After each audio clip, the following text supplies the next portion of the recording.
So I don't know if people now know that you've actually kind of visited multiple islands throughout your life. Yes. The island of Ireland and, most importantly, Love Island. Oh my God! I thought you were going to say the island of Ibiza, where we have a few stories. We're not gonna. That's gonna be if I ever create Don't Be Sour after hours. Yes, yeah, the subscription service. Then we'll tell you all about Lizard Maxx. Lizard Maxx.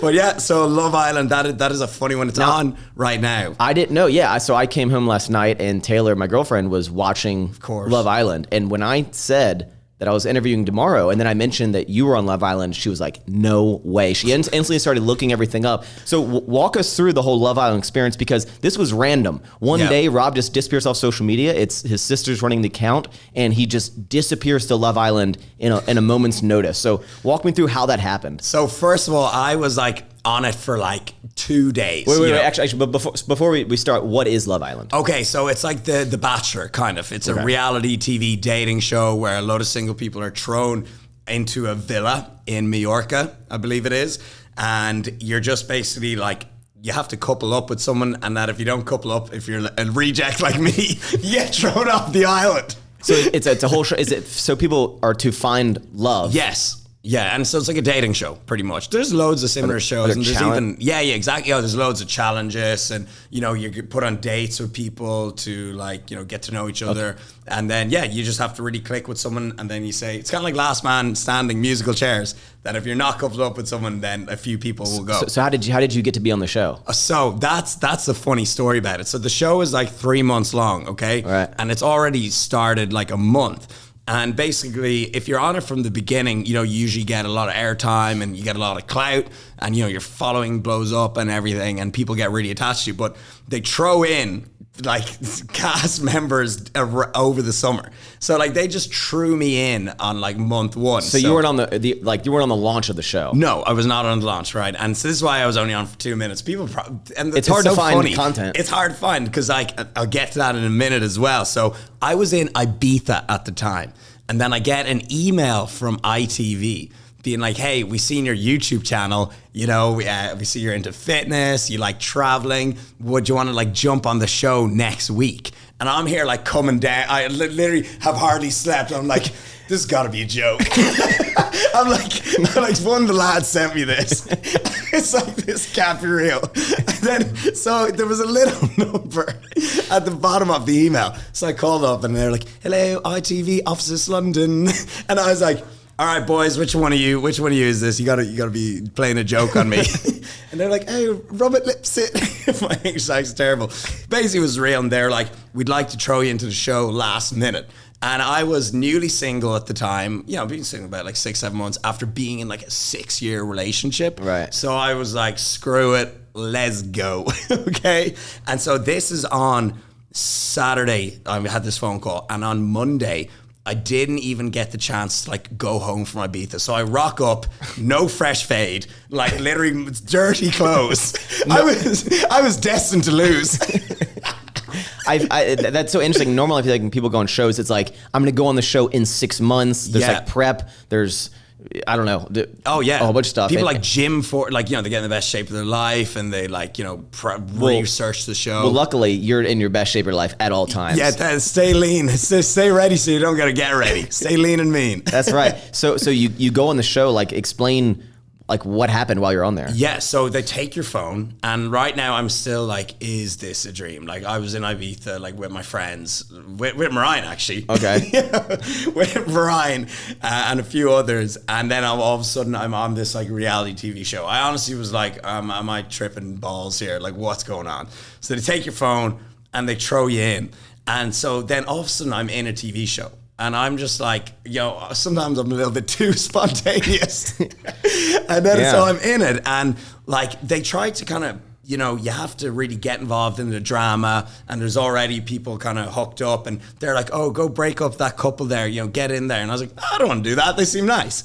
Yeah, and I already had like a YouTube channel. Like I think I had like a couple 100,000 subscribers at this stage, and sponsors and everything. Yeah. And I was like, I don't want to go on this show and like ruin my whole fitness career And like, you know, there's a lot of people like smoking, and I was like, I'm not smoking on TV, and you know, drinking and all this, and hopping into bed with people. Like some people have I'm not going to do what I do in my real life. I'm not going to be me on public TV. I don't want people to say That's that. social suicide. So you say the show, they kind of are like, hey, I mean, they're trying to get a reaction out of stuff to create drama. So when you go on the show, is it just, hey, like go on this event, you guys just interact as you normally would, or they're like, Rob, come over here. Susie over there said you look very sexy. Why don't you go talk to her? Like, are they like, you need to do this, or is it just you have free roam? So the cool thing is, like, it isn't scripted and it is pretty free roam, but they'll tell you, they'll be like, all right, Rob and whoever, Linda, this is my current girlfriend's name, let's just use her for example. They're like, Rob and Linda, you go for a chat on the balcony. But you can still say whatever you want. Go talk about stuff. I know, yeah, exactly. So it's a little bit forced sometimes. But it's actually not staged. Like, I've had friends who are in other reality TV shows in the UK and stuff, and they're like completely staged. But this one it's legit, you know, like some people that went on the show years ago, they're still together and they get married and have kids and stuff. So, you know, it's a good show. You know, I'm not going to hate on it, even though I did like so bad. Like I went in, you know, like I said, I didn't want to cause loads of drama, didn't click with anyone, and just bounced. And it was a cool experience. Why? So did you left by choice, or you left like, did people vote you off? Or? Oh yeah, so like I didn't couple up with anyone. So I'm there like Billy No Mates, stand on my own. So they're like, all right, you're out. That's the show experience was like that. Yeah, exactly. So how many days were you on it? So you have to go into like this hotel for 3 days beforehand, like to get your phone taken and to get like briefed and everything. Right. So you're in this like little twilight zone, and then you see all the other contestants going in with you. And then I was only on the show like 2 days, 3 days or something. And then so it's really fast moving. They always have other people coming in and out. And then I went out, and then I had 3 days in the Limbo Hotel again. That was pretty wild. Yeah, I won't say what went on there. Maybe I found love in the Limbo Hotel. You're like in purgatory, the before and after. That's literally what I said. And it was like at the time, I was like, yo, guys, this is like purgatory. So it was a super surreal experience. And, you know, I haven't even spoke about it in so long, but it was so funny. And when I came off the show, so I was like, all right, I got shit all airtime. I better make something out of this. Yeah. So I made a video called What Love Island is Really Like, and you know, got well over 1 million views on YouTube. And I just spoke about like, I think I did like 10 kind of facts about it. Like, for example, you don't know what time it is in there. What? They don't tell you what time it is. I was there like trying to like build a sundial in the corner.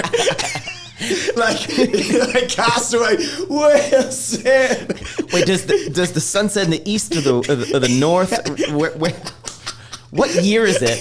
It's either 2 a.m. or 2 p.m. Do you get to? Do they try to not like try to get everyone drunk, but is there drinking on it, or is it just? So that's an interesting one. I wish you're only allowed 2 units of alcohol per day. So 2 units, like 2 glasses of wine. Oh. Or like 2 small beers. Can I just have 2 bottles of vodka? Yeah. I was like, yo, we got any of that Jameson up in here? I'm Irish. I need it.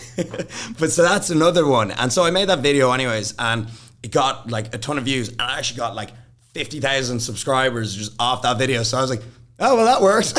and that was a key point in your, I guess, social media career, because it was because of that show that you got verified on Instagram. Yes, exactly. You were the coolest guy at the time on that. Yeah, it took you out. It took me forever, dude. Yeah. No one's ever asked me to be on a dating show.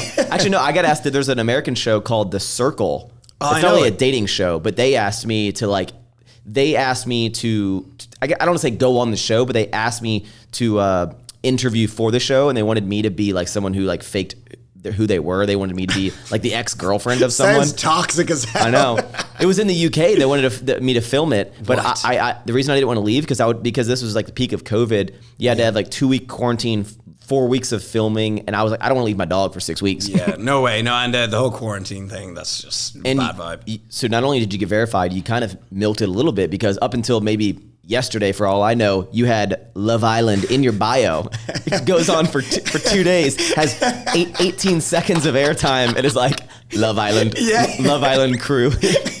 I had it in for about 6 months, maybe a year. What was the deciding factor? They're like, it's time to take it out. I was just like, I see a lot of people who are on the show as well, and they're like taking it out. So I was like, all right, I'm going to be me. And that was also one thing, like, my life didn't like change much Right. after that at all. Like I still had like an amazing life. You know, I had like some huge sponsors, traveling the world, you know, making great money from fitness. And Yeah. so there's a lot of people that go on and like, they just, you know, they work jobs they don't like, and then all of a sudden they're catapulted into like UK fame, this whole scene, and they like start promoting bullshit, like really bad products, and like they don't know, they're just, because they're like, oh sweet, money, so they'll promote like, you know, skinny tea, waist trainers, all that crap, whereas I was like turning down just all that. So they don't know how to handle it, but I did, because I was like, I had integrity and I knew how sponsorships and brand deals worked, so my life was just pretty much the same afterwards, with just a little bit of boost in the audience. And that blue check, which we all love. And that blue tick for sliding into DMs. And you know, that's a good point you bring up, because I've noticed, like, you know, myself and you and a lot of other people, we developed the social media presence over time, right? And when someone goes on the show who's, I'm going to use the word a nobody, I take that lightly, but they're just a normal person, like we were when we started. Yeah. A normal person. No, but it's like, you know, they go into the show, and let's say they become, for whatever reason, the most popular person on the show. Yeah. And then imagine gaining an audience overnight to you're this public figure, and you've never experienced that. And then like, I don't know how people handle going from, I take it lightly, but like going from someone who doesn't have a social media following to having a huge audience, massive one overnight. So I'll tell you this, right? That kept happening so much on not only that show, Love Island, but like loads of shows in the UK. Like, because the UK has so much reality shows, kind of like America, I'd say. And so they had to actually bring in, which is great, by the way, they had to bring in a mental health like expert to like literally train the contestants to deal with this after they come off the show. People are going to come up to you. Oh, man. And they're like, people are going to say the meanest things to you online. And I was like, oh, well, I'm already used to this.